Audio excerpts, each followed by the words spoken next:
Esta história ocorreu alguns anos atrás, quando eu estava trabalhando até tarde no laboratório durante meu curso de engenharia, enquanto redigia minha dissertação de graduação. Havia tanto trabalho acumulado que eu praticamente morava no laboratório, ficando até as primeiras horas da manhã todos os dias. A data final para a entrega da minha tese estava se aproximando rapidamente, e eu estava desesperadamente tentando terminar a tempo. Na verdade, eu compilava minha tese nos intervalos dos experimentos. Realmente não deveria ter procrastinado no começo do ano. Acabei esboçando a tese na véspera do prazo final, deixando apenas um experimento crucial para completar. Felizmente, em certo sentido, eu tinha tempo a meu favor, já que cada experimento demandava longas horas antes de cada reação, permitindo-me escrever enquanto esperava. E como procrastinei até o último momento, isso significava que passaria mais uma noite em claro no laboratório. Parece que eu era o único que havia deixado tudo para a última hora. Então estava sozinho no laboratório e era a única pessoa no prédio todo. Naturalmente era bastante solitário. Eu ligava as luzes para tornar o ambiente menos isolado e até acendia as luzes do corredor como um aviso para qualquer pessoa. Realizar experimentos sozinho à noite sem apoio é imprudente e perigoso, e definitivamente não deveria ter feito isso. Acredito que o seguinte ocorreu por volta das 3 da manhã. Nesse momento, meu experimento finalmente estava se encaminhando para o fim. Eu estava realizando minhas verificações finais, determinado a não permitir que qualquer erro desfizesse tanto esforço e não tinha tempo para repetir o processo. Eu também estava revisando os argumentos da minha tese, esperando não encontrar erros graves, apenas pequenos ajustes necessários. Eu já podia visualizar o término. Levantei os olhos do meu trabalho e vi um desconhecido parado na entrada do laboratório, me observando. Pensei conhecer todos que trabalhavam ou estudavam nesse departamento, mas não o reconheci. Era peculiar ver alguém a essa hora, especialmente alguém que nunca tinha visto antes. Nossos olhares se cruzaram e imediatamente pensei: isso não é bom. Algo sobre essa situação era extremamente perturbador. Passava das 3 da manhã e um homem simplesmente me observava, enquanto eu estava completamente sozinho no laboratório. Desviei o olhar e, ao olhar novamente, o homem tinha desaparecido. De repente, me encontrei acordando por volta das 6 da manhã, completamente atordoado e confuso. Devo ter adormecido sem perceber. Agora eram 6 da manhã. E o laboratório estava iluminado pela luz do amanhecer que entrava pelas janelas. Eu corria para finalizar minha tese, afetado pela privação de sono e completamente desorientado. Não conseguia parar de pensar que o homem estranho poderia ter me observado enquanto eu dormia. Ele era um completo estranho. Determinei-me a perguntar sobre ele assim que terminasse de escrever. Lembrei-me que ele usava uma camisa azul com listras verticais. Quanto mais pensava sobre o homem, mais inquietante se tornava a situação, já que eu era o último no laboratório e tinha a única chave. Era necessário retirar a chave e registrar em um livro quem era a última pessoa no laboratório e quem estava com a chave. Não conseguia encontrar uma explicação lógica para sua aparição. Como engenheiro, um problema sem solução me perturba bastante. Isso é pior. Era algo inexplicável. Por volta das 8 da manhã, outro aluno chegou ao laboratório. Relatei o que vi e ele sugeriu que o homem poderia ter entrado por alguma porta que não estava trancada em outra parte do prédio. Essa explicação não me satisfez, então conversei com um técnico de laboratório mais experiente. Ele riu e sugeriu uma explicação similar, mas eu insisti. Foi então que ele mencionou algo estranho. Contou sobre um incidente no prédio onde um jovem havia falecido e brincou dizendo que talvez eu tivesse visto um fantasma. Desconsiderei isso como mera superstição, uma história de fantasmas. Eu esperava mais de alguém dedicado à lógica, mas, Movido pela curiosidade, pesquisei a história do nosso laboratório e descobri que parte dessa narrativa era verdadeira. Havia um amante desolado que não encontrava razão para continuar e terminou sua vida bem ali no laboratório. Continuei lendo e encontrei uma entrevista com um ex-aluno que encontrou seu corpo. Não quero desrespeitar os mortos, mas sinto que isso contextualiza a história. Segundo o ex-aluno, ele estava usando a camisa que havia usado no primeiro encontro com sua namorada. Senti um arrepio quando seu amigo descreveu a camisa que ele usava na noite fatídica, uma camisa de listras verticais azuis. Agora, tendo refletido sobre o incidente, de alguma forma não me sinto mais assustado. Frequentemente questiono o que vi. Não sei se o que presenciei foi resultado do meu cansaço ou se realmente vivenciei algo sobrenatural. Mas tudo parece um sonho agora. Talvez eu tenha ouvido um boato e, em meu cansaço e estresse, criei a imagem da figura me observando. Encontro algum conforto em acreditar nisso. No entanto, isso não explica como eu sabia a cor da camisa dele. Isso permanece, pelo menos para mim, um mistério não resolvido.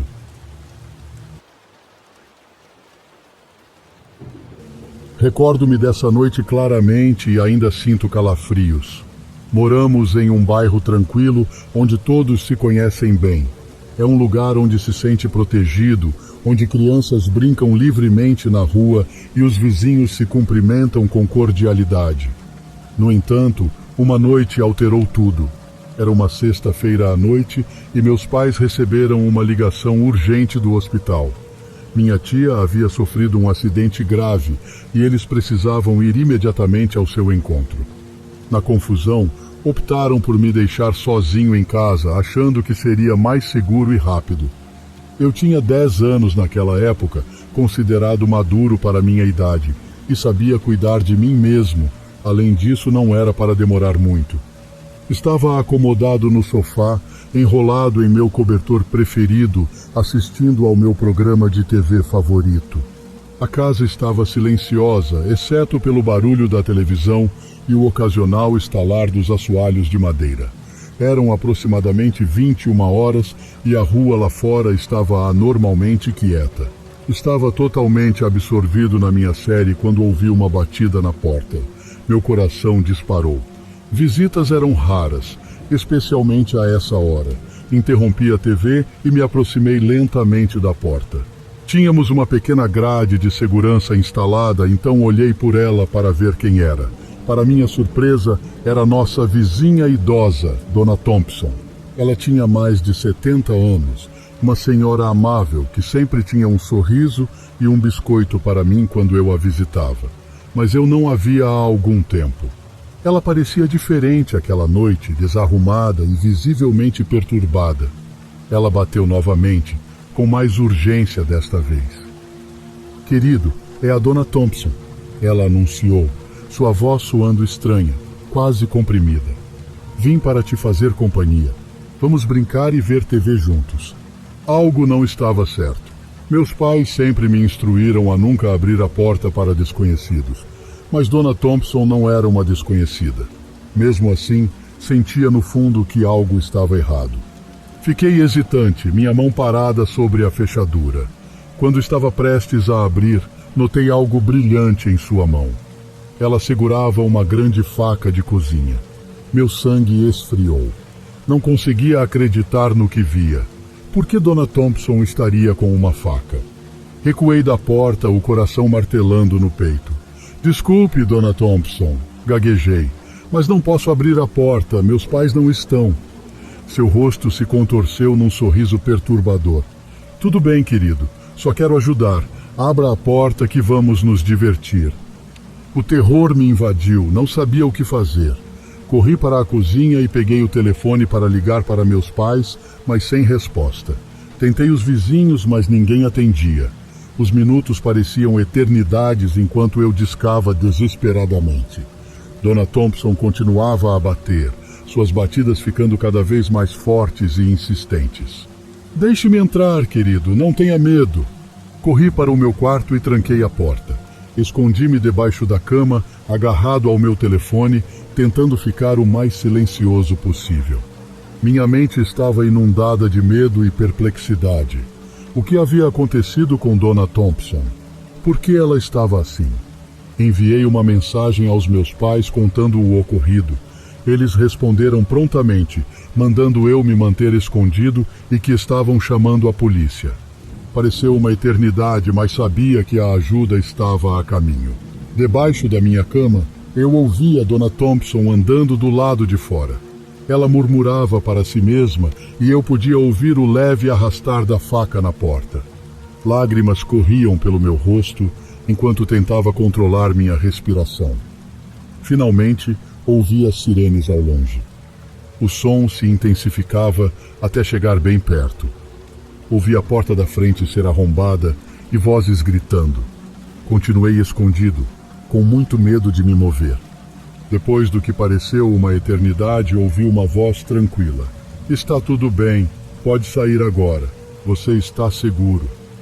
Saí de debaixo da cama e lentamente desci as escadas. A polícia estava lá e eles tinham Dona Thompson sob custódia. Ela parecia completamente diferente da senhora amável que eu conhecia. Seus olhos estavam desvairados e ela murmurava incoerências. A polícia explicou que Dona Thompson estava sofrendo de demência grave. Ela tinha fugido de sua casa e, em seu estado confuso, pensou que eu era alguém de seu passado. A faca era de sua própria cozinha e ela nem sequer se dava conta de que a tinha. Meus pais chegaram logo depois e nos abraçamos aliviados por eu estar seguro. O bairro inteiro foi abalado pelo incidente e demorou muito para que as coisas voltassem ao normal. Dona Thompson foi levada para uma instalação de cuidados, onde poderia ser tratada adequadamente. Aquela noite me transformou. Aprendi a confiar nos meus instintos e a ser sempre cauteloso, mesmo nos bairros mais seguros. A lembrança dos olhos desvairados de Dona Thompson e o brilho da faca permanecerão comigo para sempre. Frequentemente me pergunto o que teria acontecido se eu tivesse aberto aquela porta. É uma pergunta que estou feliz por nunca ter que responder. Sou um montanhista e adoro as alturas. Durante o período mais gelado do ano, escalava o Monte Tetã em Rocco. Estava extremamente frio, um dos invernos mais rigorosos que já enfrentei. Apesar das baixas temperaturas, o clima estava esplêndido desde cedo. Era o dia ideal para uma escalada, mas sendo inverno, as condições meteorológicas podem mudar rapidamente nas montanhas. À tarde, o céu começou a escurecer e, em pouco tempo, uma forte nevasca se iniciou. Já era tarde demais para desistir e seria muito perigoso tentar voltar. Eu sabia que, se continuasse a subir, alcançaria um refúgio construído para emergências, mas estava preocupado que não conseguisse encontrá-lo por causa da visibilidade nula. Não tinha certeza de onde estava na montanha. Estava disposto a acampar em um abrigo improvisado, se necessário, como uma tenda. Tenho vasta experiência em escalada, trilha e acampamento e estava bem preparado naquele dia. Apesar da preparação, não estava entusiasmado com a ideia de acampar durante a tempestade. Quando esses pensamentos surgiram, o tempo mudou novamente. A tempestade começou a diminuir. Conseguia ver o caminho novamente e, depois de uma breve caminhada, determinei minha localização. Não quis arriscar e segui direto para o refúgio de emergência. Demorei cerca de 2 horas. Estava ansioso e preocupado, mas apesar da minha ansiedade, encontrei o refúgio, quase completamente enterrado na neve. O sol já se punha. Você sabe como o sol se põe cedo no inverno, e eu não queria ficar ao relento no escuro. Fiquei muito aliviado ao encontrar o refúgio, e ao entrar, vi que havia outras 2 pessoas lá dentro. Eles estavam deitados, dormindo. Não quis acordá-los, então entrei silenciosamente. Preparei meu saco de dormir e me acomodei. Queria me aquecer e, depois de esquentar um pouco, preparei um jantar rápido com meus suprimentos e me deitei para dormir. Acordei durante a noite, sem saber quanto tempo havia dormido, talvez horas, talvez minutos, mas fui despertado por alguns murmúrios. Pareciam ser as vozes dos outros caminhantes que estavam no refúgio comigo. Ouvi atentamente e parecia ser um homem e uma mulher discutindo seus planos para o dia seguinte e o clima. Ouvi algumas risadas abafadas ocasionalmente e pensei por que não guardar a conversa para amanhã e me incluir também, se íamos seguir a mesma rota e poderíamos nos ajudar mutuamente. Enquanto pensava isso, voltei a adormecer profundamente. Acordei na manhã seguinte sentindo o ambiente pesado. Pouco depois de acordar, cerca de 10 homens entraram correndo no refúgio, me assustando terrivelmente. Estava muito frio lá dentro. Um dos homens exclamou: "Oh Deus, você ainda está vivo!" Eu estava confuso, pois tinha acabado de acordar. Então, outro homem apontou para o homem e a mulher com quem eu compartilhava o refúgio.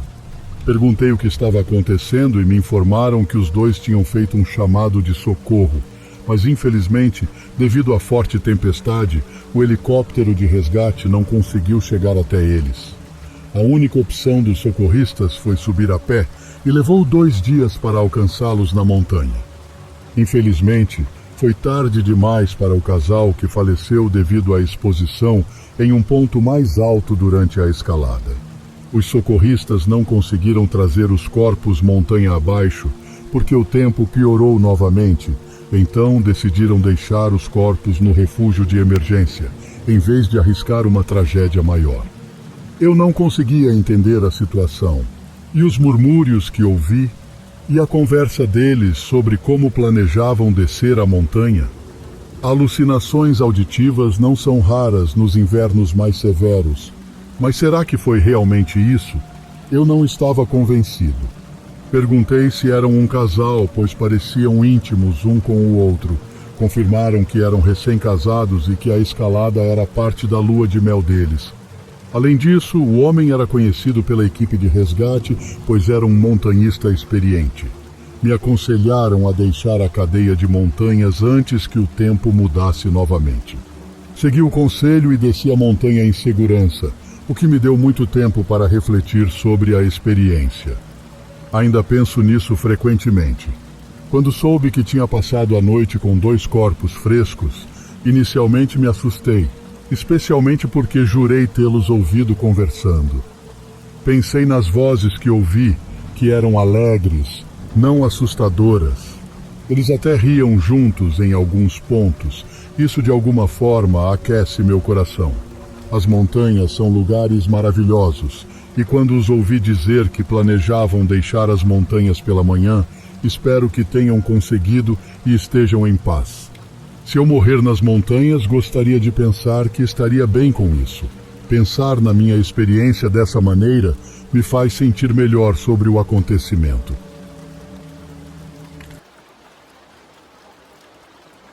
Meu tio me propôs para cuidar da sua residência enquanto ele viajava de férias com a família para a Europa. Minha tia e meu primo já tinham partido antes, enquanto meu tio precisava resolver alguns assuntos pendentes. Depois de finalizar tudo o que precisava, ele me pediu para tomar conta da casa por algumas semanas. Ele sabia o quanto eu ansiava por morar sozinho, então me proporcionou essa chance para viver essa experiência pela primeira vez. Ele me proibiu de chamar amigos ou ficar muito no jardim. Não entendi o motivo, mas presumi que ele não queria que eu ficasse muito ao ar livre, considerando que a grande quantidade de neve que se acumulava poderia ser perigosa. Após me dar várias instruções sobre como manter a casa, ele deixou bastante comida na geladeira e partiu. Devo confessar que, inicialmente, foi realmente melhor do que eu esperava. Não me senti mal por estar sozinho e, de fato, senti que podia fazer o que quisesse. Tudo estava indo perfeitamente até que, no meio da noite, um barulho me despertou. Mais surpreso do que assustado, levantei rapidamente e inspecionei o ambiente. Não havia nada, apenas a escuridão do quarto do meu tio, iluminada pela intensa luz lunar que entrava pela janela. Olhei pela janela para verificar se estava nevando, e para meu espanto não só estava nevando, mas parecia haver uma nevasca lá fora. Surpreso, continuei olhando, sem compreender o que realmente estava acontecendo. Virei-me rapidamente quando ouvi o mesmo ruído vindo da porta de entrada. Nesse instante, meu coração começou a acelerar. Pensei que algo poderia ter se chocado com a porta, mas não tinha certeza. Desci as escadas acendendo todas as luzes no caminho e observei pelo olho mágico da porta de entrada. Não vendo ninguém, abri a porta levemente, tentando evitar que o frio ou a neve entrassem. Para meu terror, havia pegadas que levavam diretamente até a porta. Fechei a porta com força e a tranquei, respirando ofegante. Quem diabos estaria lá fora nesse clima? Murmurei, olhando ao redor da casa, tentando decidir o que fazer em seguida. Corri até a porta dos fundos, espiando pelo vidro. Estava muito escuro e com muita neve para ver algo além de alguns metros, mas através da neve, pensei ter visto uma pessoa muito pequena se distanciando da casa. Parecia uma criança, não mais velha que 9 ou 10 anos. Um breve alívio no vento me permitiu enxergar mais claramente por um momento, e de fato, definitivamente, havia uma criança andando ao redor da casa. Estava assustado, mas também preocupado com a criança pequena. Subi correndo para pegar meu celular e então liguei para o 190 para relatar a criança perto da minha casa. Fiquei junto à janela dos fundos, olhando para a escuridão nevada, para ver se a criança reaparecia, mas ela havia desaparecido. Quando os policiais chegaram, expliquei a situação com mais detalhes. Estávamos na cozinha conversando, mas fomos interrompidos por uma batida suave na porta da frente. Um dos policiais me instruiu para ficar ali enquanto eles iam verificar quem estava na porta. Quando o policial abriu, a mesma criança de antes apareceu. Um policial trouxe a criança para dentro, claramente preocupado, pois o menino não estava vestido adequadamente, apenas com um moletom fino. O outro policial saiu, vasculhando os arredores por outras pessoas, e depois fechou a porta ao reentrar na casa. A expressão no rosto do menino era difícil de descrever, parecia completamente vazia. O policial fez várias perguntas, como onde estavam seus pais e o que ele estava fazendo, mas o menino mal respondia e parecia apenas perdido, como se não compreendesse o que estava acontecendo. Era tudo tão surreal, acontecendo bem diante de mim, mas não parecia real de forma alguma. Que criança simplesmente anda em uma nevasca no meio da noite? Por que ele bateu na porta? Por que estava sozinho e sem expressão? Não obtivemos respostas por semanas. Até então, meu tio já tinha voltado e não precisava mais que eu cuidasse da casa. Das poucas palavras que o menino falou, ele disse aos investigadores que a casa onde eu estava, a casa do meu tio, era onde ele morava. No entanto, 2 semanas depois que o encontrei, outra família identificou positivamente o menino como seu filho desaparecido há meses. Acompanhando essas notícias, minha cabeça girava, mas as coisas continuavam ficando mais estranhas. Nem um mês depois, outra criança desaparecida foi encontrada sentada na rua, em frente à casa do meu tio, enquanto ele estava de férias novamente. Aparentemente não há ligação entre as 2 crianças desaparecidas, mas parece um tanto coincidente demais para mim. Isso me fez questionar tudo, como por que meu tio não queria ninguém por perto e me mandou ficar fora do jardim. Ele estava fazendo algo que eu não sabia, porque ele partiu vários dias depois de sua família. Ele poderia estar escondendo pessoas em algum lugar? Claro, eu poderia estar completamente superinterpretando tudo, mas quem sabe? Os policiais verificaram a casa depois que o primeiro menino foi encontrado e meu tio estava cooperando com tudo. Pode ser uma grande coincidência de 2 crianças desaparecidas sendo encontradas fora de sua casa, ou talvez não seja coincidência alguma. Meu melhor amigo faleceu em 2014. Eu estava estudando naquele tempo, então fiquei desolado e incerto sobre como seguir em frente. Até hoje, mesmo estando casado e com filhos, sinto que minha vida é apenas um pós-escrito, como se tudo tivesse parado naquele dia em que soube de sua morte. Sem dúvida foi um baque. Entretanto, me aprofundei nos jogos de computador e comecei a jogar Counter-Strike com outros amigos que fiz na universidade. É curioso porque, olhando para trás, nunca me senti só, mesmo nos momentos em que estava sozinho, enquanto meus amigos estavam ocupados o dia inteiro. Uma noite, sonhei com ele. Ele me encontrou na Spear Pillar, um cenário de um jogo de Pokémon que ambos adorávamos, e me abraçou. Era como se a sua versão mais jovem tivesse envelhecido enquanto estava no além por 2 ou 3 anos. Senti sua barba raspando em minha bochecha. Foi surreal.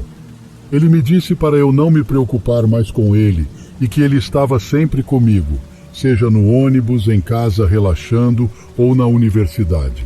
Ele estava sempre por perto. Depois ele comentou algo que realmente me impressionou. Ele observou como era bom eu manter o espaço no fim da minha cama desocupado para ele sentar, pois era o seu lugar preferido. Todas as noites ele adorava me assistir jogar CS, especialmente com meus amigos. A conversa foi divertida. Ele disse que não importa onde eu estivesse, ele sempre me encontraria e me faria companhia. Estou contente por ter tido ele como amigo e mesmo quando estou em serviço militar ou colocando meus filhos para dormir, ainda sinto sua presença, o que me faz feliz e saudoso. Em 2017, fiz uma tatuagem em sua homenagem, minha primeira.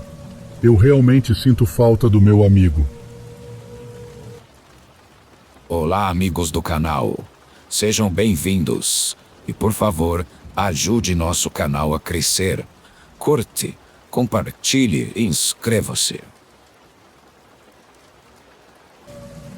Isso começou há cerca de 3 anos na estação do outono.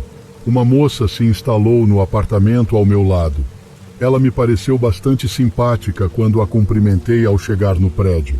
Quem me conhece diria que sou um tanto quanto peculiar e não me incomodo em ser considerado assim. O motivo pelo qual creio que seria visto dessa forma é que possuo um dom.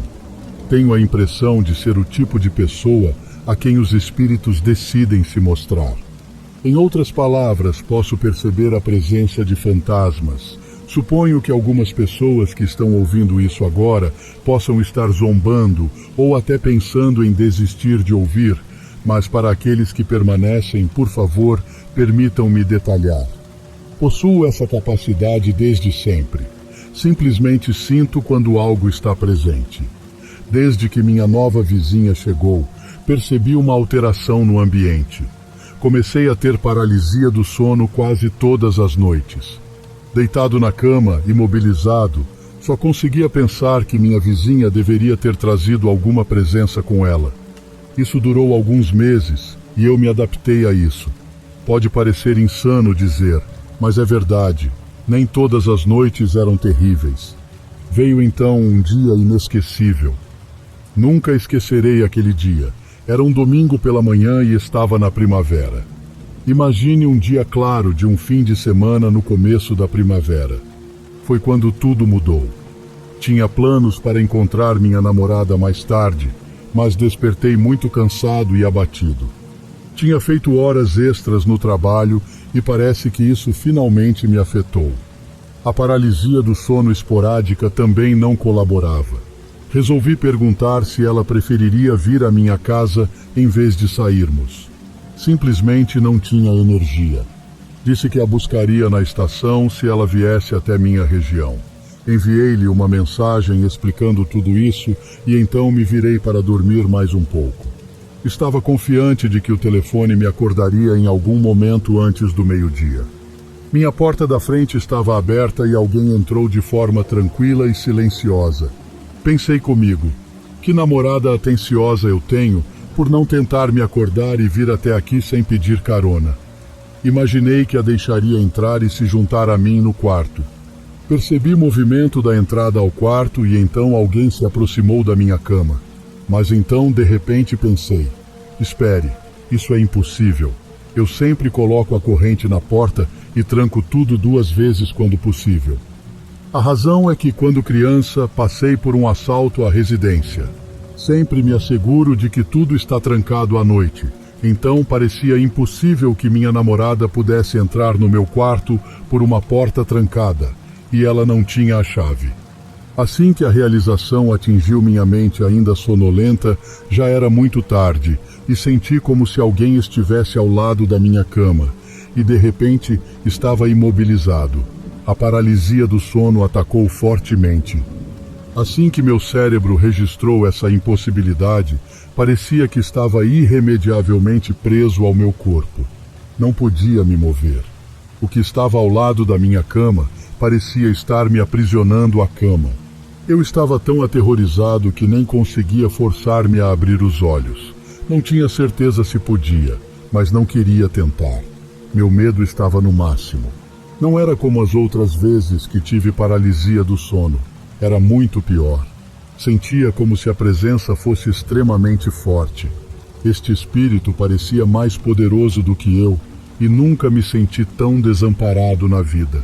Então, quando estava prestes a atingir meu limite, não achava que meu coração pudesse bater mais rápido, mas podia, pois ouvi 3 pancadas pesadas e secas vindas do meu lado da cama. Alguém estava batendo na mesa de cabeceira ao lado de onde eu estava deitado. Lembro-me desse som tão claramente que até reverberou pelas paredes do meu quarto. Assim que ouvi esse som, a paralisia do sono cessou e acordei para o silêncio no quarto e uma profunda sensação de confusão. Sentia-me de alguma forma só, o que foi o sentimento mais estranho que tive que enfrentar. Levantei-me e continuei meu dia normalmente, e isso é algo que me arrependo. Alguns dias depois, soube por outro vizinho que a moça que havia se mudado foi levada ao hospital naquela noite de domingo de primavera. Os pais dela não tinham notícias dela naquele dia e tinham planos, então vieram checar e descobriram que ela havia sofrido uma parada cardíaca. Eles a levaram às pressas para o hospital, mas ela não sobreviveu. Devido à experiência que tive naquela manhã de domingo de primavera, acredito que o espírito que veio com minha nova vizinha para nosso conjunto de apartamentos era algum tipo de protetor, e que o espírito veio ao meu quarto procurando ajuda, e foi por isso que ouvi essas pancadas altas que me acordaram, e porque senti esses estranhos sentimentos ao acordar. Não sei o que o espírito queria que eu fizesse, não consegui montar as peças, e agora que a jovem não está mais entre nós, gostaria de concluir dizendo que sinto alguma culpa e oro regularmente pela alma dessa jovem senhora. Espero que ela esteja em paz. Eu tenho muitos contos de fantasmas para contar, mas este ainda me intriga mesmo sendo adulto. Cresci em uma fazenda no México, onde minha família possuía extensos campos de milho, trigo e abacate. Eu adorava brincar no milharal que ficava atrás da casa da minha avó. Era como um labirinto onde eu gostava de correr. Certa noite, fui muito longe e me perdi. Eu tinha 7 anos na época. Conforme anoitecia, comecei a chorar e a vagar sem destino, até que alguém segurou meu braço. Gritei, mas logo percebi que era Petra, a vizinha da minha avó e também sua grande amiga. Ela era comadre de minha avó, tendo batizado 3 dos 13 filhos dela. Em minha cultura, comadre ou compadre é um termo afetuoso para os padrinhos dos filhos que eles batizam. Petra me encontrou e disse: "Mija, por que você está fora tão tarde? Você sabe que criaturas rondam à noite." Eu disse que estava perdido, e ela me repreendeu suavemente, mas depois me disse que estava longe da casa da minha avó e que, como estava frio, seria melhor ir para a casa dela. Segurei sua mão e ela me levou até sua casa. Ela perguntou se eu estava com fome e eu disse que sim. Ela mencionou que tinha acabado de fazer tortilhas de farinha e que os feijões estavam cozinhando e logo estariam prontos. Fiquei contente porque meu prato favorito é tortilhas com feijão. Chegamos à casa dela, que estava acolhedora e quente. Ela me colocou à mesa e me serviu uma grande porção de feijões e depois cortou um pouco de queijo fresco.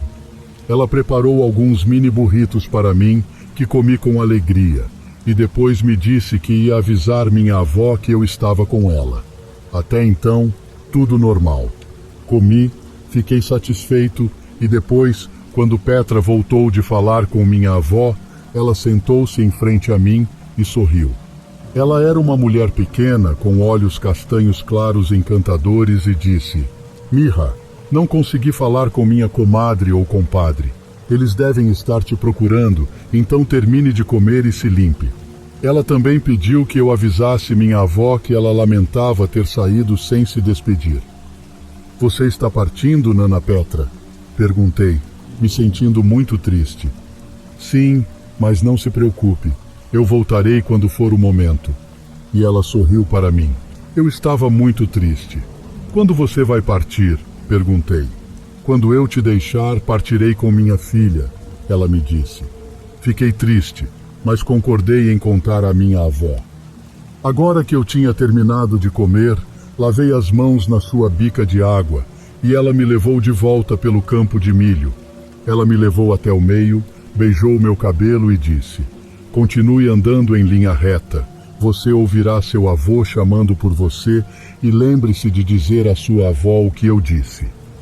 Eu disse que diria e comecei a andar em linha reta, como ela indicou, e pude ouvir meu avô ao longe. Eu respondi e nos reencontramos rapidamente. Ele estava preocupado, pensou que um coiote tinha me encontrado e me machucado e me repreendeu até chegarmos em casa. Quando minha avó estava sentada à mesa da sala de jantar, corri até ela e ela me perguntou onde eu tinha estado. Eu disse que estive na casa da Nana Petra e ela ficou pálida. Ela me pediu para esclarecer isso e eu expliquei que a Nana Petra me encontrou, me alimentou e me trouxe para o campo quando não tinha conseguido falar com eles pelo telefone. Eu disse que ela queria se despedir, mas que tinha que ir embora com sua filha. Naquele momento, minha avó começou a chorar e eu fiquei assustado porque ela estava muito abalada. Meu avô me disse para parar de mentir porque minha avó estava chorando e então eu comecei a chorar também. Eu jurei que tudo era verdade. Eu descrevi a eles o que vi e o que comi em detalhes. Meu avô disse que era impossível porque a Nana Petra tinha morrido naquela manhã. Eles também mencionaram que a Nana Petra não tinha filhas, apenas filhos. Meu avô então chamou meu tio, e eles foram até a casa da Nana Petra, e eu nunca soube o que eles encontraram lá até ficar mais velho. Meu tio me contou que, quando foram à casa, encontraram a porta aberta. O fogão ainda estava quente, mas a bica de água estava vazia e a filha mencionada. Descobrimos que minha Nana Petra, em seus 20 anos, teve um aborto espontâneo de uma menina e lamentou por ela por muito tempo. Meu tio ficou assustado, mas sempre dizem que minha Nana Petra veio se despedir da minha avó, mas como eu me perdi, ela me ajudou me colocando no caminho. Mesmo assim, foi assustador que ela me alimentou e eu senti fisicamente minha Nana Petra. Então ainda tenho dificuldade em aceitar que era o espírito dela e não sua presença física. Minha família recentemente se estabeleceu em uma casa nova, uma construção recém-finalizada. O local onde nossa nova residência foi erguida antes abrigava plantações de arroz, mas, como é comum, nada impede o avanço urbano. Muitos campos na minha cidade natal foram devastados para dar lugar a novos condomínios. Quando adquirimos a casa, novas áreas residenciais surgiam uma após a outra rapidamente. Em pouco tempo desenvolveu-se uma cidade inteira, e embora não tenha certeza se foi exatamente assim, era como se sentia na época. Cada vez mais residências e mais moradores surgiam, e a paisagem rural da minha infância estava desaparecendo. Em contrapartida, antes da mudança, minha irmã e eu dividíamos um quarto, Então ficamos entusiasmadas por ter cada uma o seu próprio espaço. Conversávamos sobre como decoraríamos nossos quartos, planejando a disposição ideal em nossas mentes. Foi realmente animador. No entanto, a primeira noite no meu quarto novo foi, no mínimo, peculiar. Tive problemas para adormecer, provavelmente porque nunca tive um quarto só para mim e estava acostumada com a companhia. Nossa gata parece também que estava se adaptando ao novo ambiente. Talvez não devesse ter deixado a porta do meu quarto aberta, pois ela entrava e saía à vontade. Durante a noite inquieta, pensei ouvir a gata subindo as escadas, mas o peso e a frequência dos passos sugeriam que algo maior estava se movendo lá. Conviver com minha família por tanto tempo numa casa compacta me fez reconhecer facilmente seus movimentos, mesmo à distância, e algo nos sons daquela noite me convenceu que não era um familiar nas escadas. Pode parecer estranho ter tanta certeza disso tão jovem, mas garanto que você sentiria o mesmo se estivesse em meu lugar. Os passos agora haviam chegado ao topo das escadas. Escutei atentamente por mais ruídos, mas não houve mais nada. Parecia que haviam parado no corredor fora da minha porta aberta. Minha cama estava posicionada de frente para a porta, e eu não conseguia desviar o olhar da escuridão que se estendia até as escadas. Estava convencida de que algo, naquela escuridão, estava me observando. O clima estava extremamente tenso. Eu temia até mesmo me mover. Então meu foco mudou para o armário. De repente, tive a impressão de que algo me observava de lá. As portas duplas estavam abertas, e eu via apenas o contorno dos casacos pendurados, nada além da escuridão que preenchia meu quarto. Senti um arrepio. Algo não estava certo. Nunca tinha passado uma noite assim na nossa casa antiga. Era como se estivessem me encarando. Você conhece a sensação de estar sendo observado, certo? Era isso, mas a diferença é que eu não podia ver quem me observava. Só havia escuridão. Minha intuição me dizia de onde a observação vinha, mas meus olhos nada viam. Foi a experiência mais sinistra que já tive. Nossa nova casa era recém-construída. Não deveria haver fantasmas, certo? Mas era assim que parecia. Então aconteceu algo mais. Ouvi uma respiração pesada vindo de fora da janela do meu quarto. Era um suspiro profundo e sofrido, e eu ouvia claramente cada inspiração e expiração pensando: meu Deus, tem algum maníaco lá fora? Era isso que me fazia sentir observada. Algo estava errado naquela noite. Estava apavorada, mas a razão prevaleceu.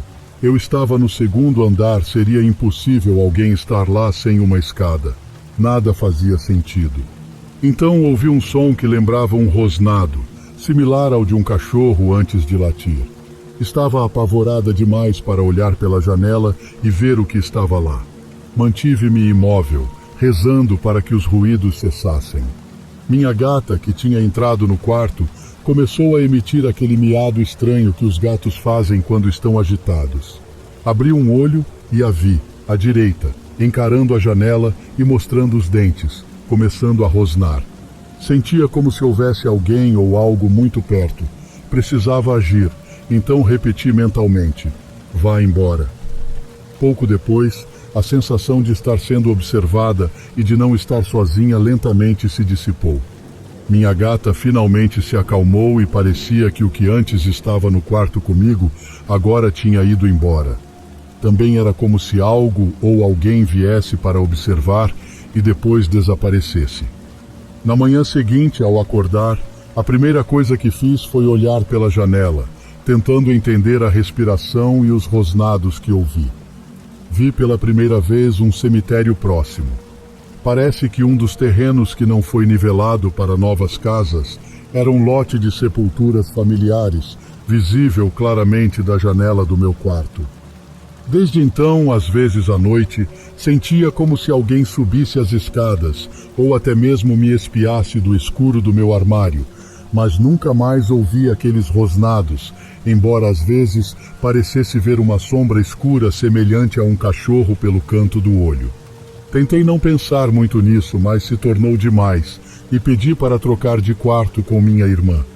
Me senti mal ao pedir, mas ela não se importou. Talvez o que quer que fosse que vinha e ia à noite estivesse interessado apenas em mim. Ela tinha um namorado que dizia sentir algo estranho no quarto dela.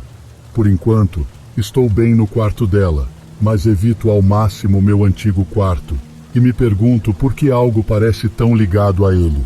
Pelo que posso dizer, há 2 ou 3 presenças. Uma que gosta de subir as escadas e olhar, outra que se esconde no escuro do armário, e talvez uma terceira, um cachorro, que parece neutro, já que só rosnou uma vez. A propósito, a gata nem se atreve a entrar no meu antigo quarto mais.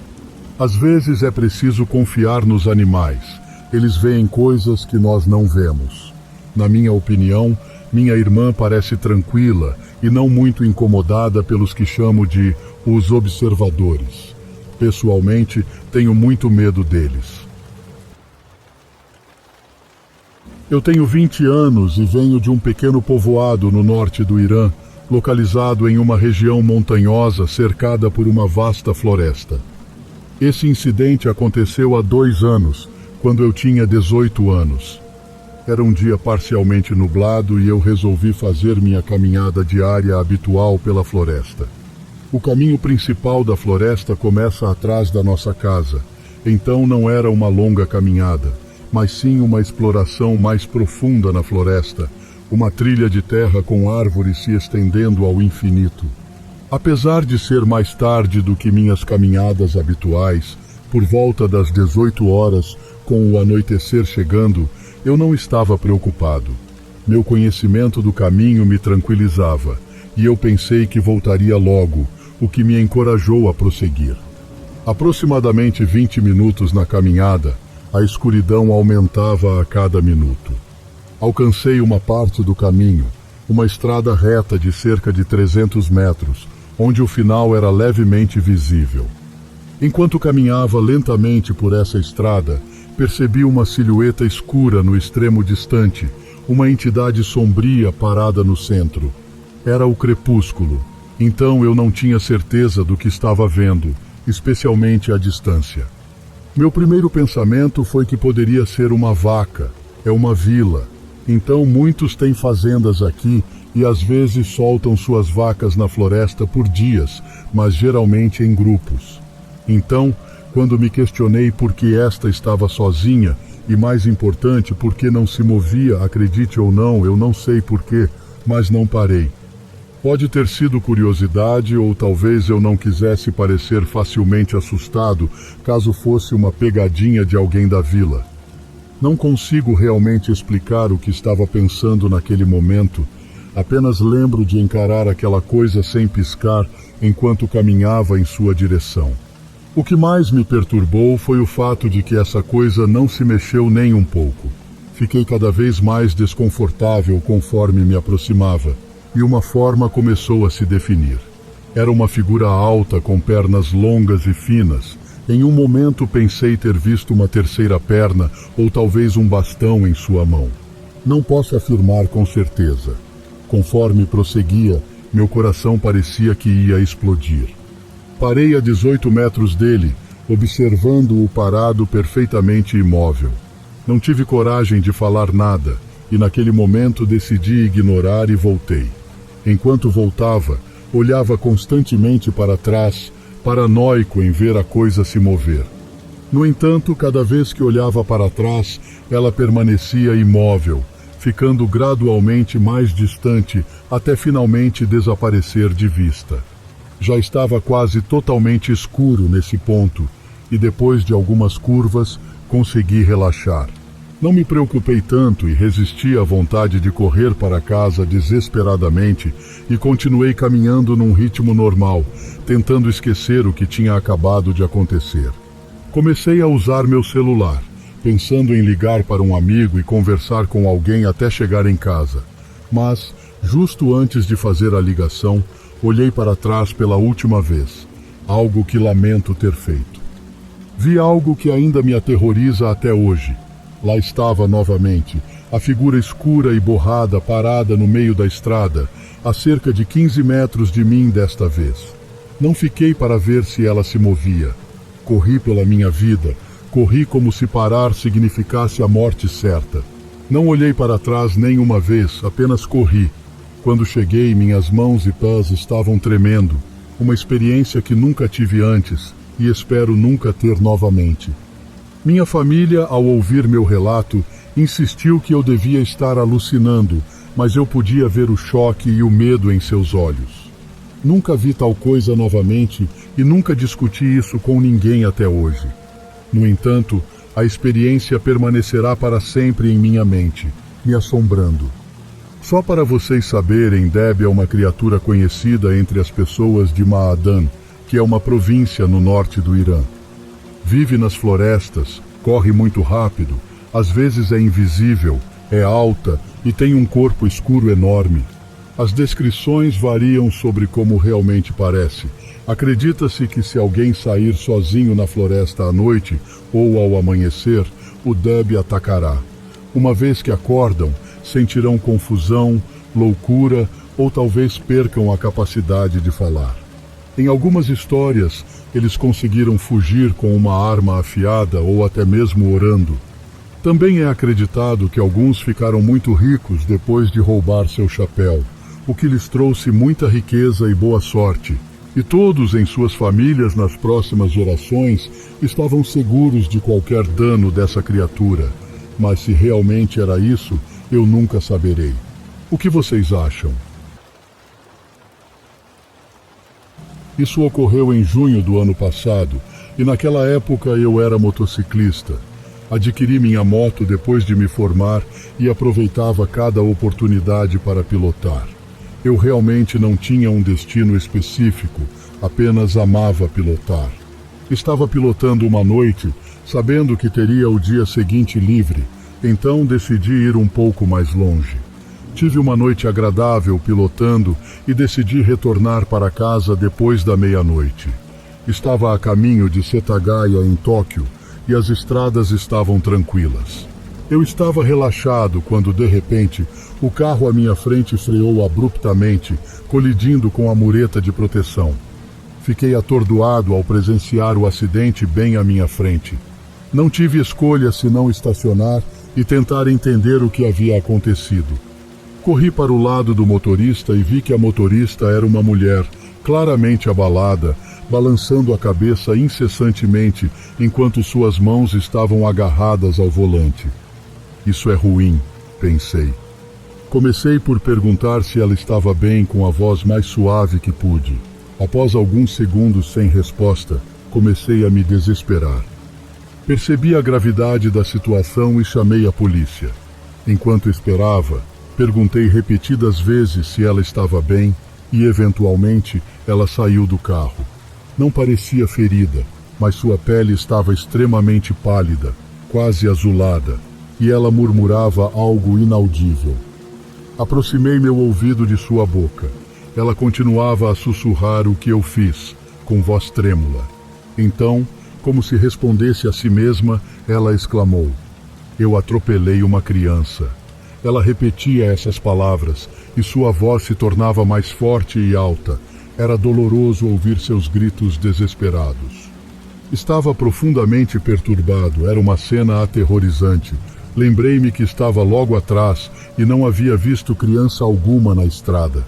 Definitivamente não havia ninguém por perto, ainda mais sendo tarde da noite. Olhei novamente e não vi criança alguma. Fiquei ao lado da mulher tentando acalmá-la, mas de vez em quando me levantava e procurava pela criança que ela acreditava ter atingido. Não havia crianças por perto. Pouco depois chegou a polícia. Conversei com um dos oficiais e ele me ajudou a procurar pela criança. O oficial me questionou repetidamente sobre o ocorrido e eu insistia que tudo o que vi foi a senhora desviar e bater na mureta. Eu afirmava que não havia visto ninguém na estrada. O oficial então foi falar com a mulher e eu o acompanhei. Segundo a mulher, ela viu uma criança pequena correr para a estrada e sentiu a colisão, Mas, não importa quanto procurássemos, não encontrávamos a criança. O oficial começou a recuar para seu carro de patrulha, falando ao rádio, e a mulher olhava distraidamente para a estrada enquanto eu observava seus olhos pousarem no espelho de rua. Aqueles espelhos circulares em postes altos, encontrados em áreas rurais que ajudam a ver o trânsito na curva. No momento em que ela viu o espelho, um grito terrível emergiu de seu interior. O oficial e eu ficamos chocados, corremos até ela e percebemos que ela estava olhando fixamente para o espelho. Aproximei-me para olhar também. Vimos uma criança refletida no espelho, embora não houvesse ninguém na estrada ao olharmos diretamente, mas pelo espelho, a criança estava lá. Era a coisa mais bizarra que já vi, e mal podia acreditar nos meus olhos. A criança parecia ter 4 ou 5 anos, vestida com um uniforme de jardim de infância, com um olhar completamente vazio. O policial e eu nos viramos para a estrada quase ao mesmo tempo, e não havia criança alguma. Olhamos novamente para o espelho, e só víamos nós mesmos e a motorista, agora sentada ao lado da estrada, com o rosto pálido e boca aberta em choque. A mulher então entrou em completo desespero, e a ambulância, originalmente chamada pela criança, acabou levando a mulher. Antes de partir, ela pediu meu contato, dizendo que talvez precisasse me perguntar sobre o ocorrido novamente. O oficial sugeriu que, por seu bem, seria melhor esquecer o incidente por completo. Seu rosto estava pálido como neve. Insisti para que o oficial anotasse meus dados, mas nunca mais tive contato com alguém daquele dia. Fiquei muito confuso e perturbado.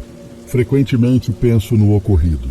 O que realmente aconteceu naquele dia permanece um mistério para mim, mas acredito que tive um encontro com o sobrenatural, e o espírito daquela menininha ainda permanece no local onde teve seus últimos momentos.